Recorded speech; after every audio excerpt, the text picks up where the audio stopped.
Hello बच्चों, चलिए प्रश्न को पढ़ते हैं। प्रश्न क्या है? व्याख्या कीजिए कि जो ये थीलियम नाइट्रेट ऑक्सीकरण कर्मक के रूप में कार्य करता है। इस प्रश्न के लिए जो मुख्य अवधारणा होगी वो होगी थीलियम की ऑक्सीकरण अवस्था। क्या होगी? थीलियम की ऑक्सीकरण ऑक्सीकरण अवस्था। अब जो ये थीलियम जो होता है यह पी ब्लॉक के बोरॉन परिवार का सदस्य होता है। इस परिवार के जो भी सदस्य होते हैं वह सामान्यतः NH2NP1 इलेक्ट्रॉनिक विन्यास रखते हैं। तो सामान्यतः इनकी जो ऑक्सीकरण संख्या होती है, ऑक्सीकरण संख्या क्या होती है? सामान्यतः ऑक्सीकरण संख्या क्या होती है? धनात्मक 3 और धनात्मक 1, ये दो ऑक्सीकरण संख्याएं होती हैं। अब क्या होता है वर्ग में जो वर्ग में ऊपर से नीचे जाने पर वर्ग में ऊपर से नीचे जाने पर अकीरीय युग्म प्रभाव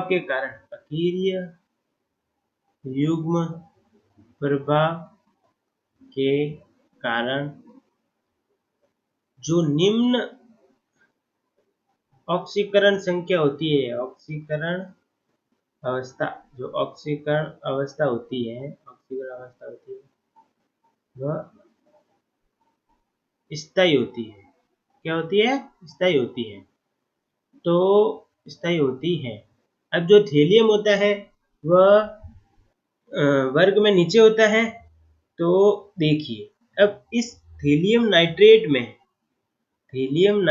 में इसकी ऑक्सीकरण संख्या कितनी है? धनात्मक 3। और जो थीलियम नाइट्रेट होता है वह धनात्मक 1 ऑक्सीकरण संख्या प्राप्त करना चाहता है। क्यों करना चाहता है धनात्मक 1 ऑक्सीकरण संख्या? क्योंकि यह स्थायी ऑक्सीकरण संख्या होती है। स्थायी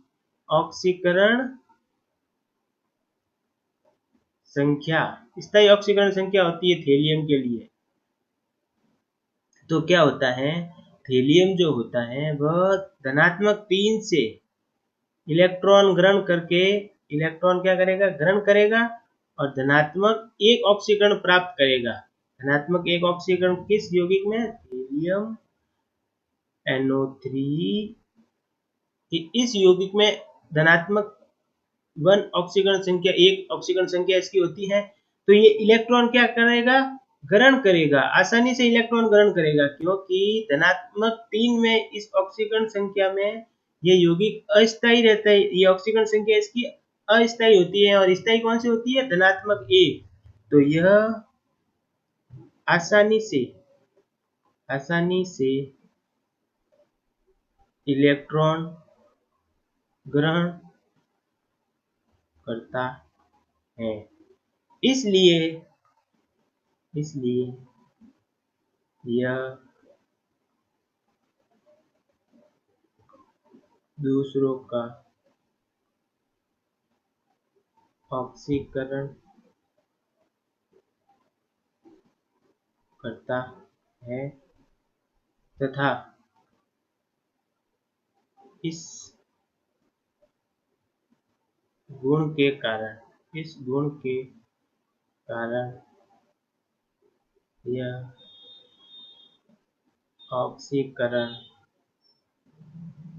कर्मक होता है। उम्मीद करता हूँ आपको समझ में आया होगा। धन्यवाद।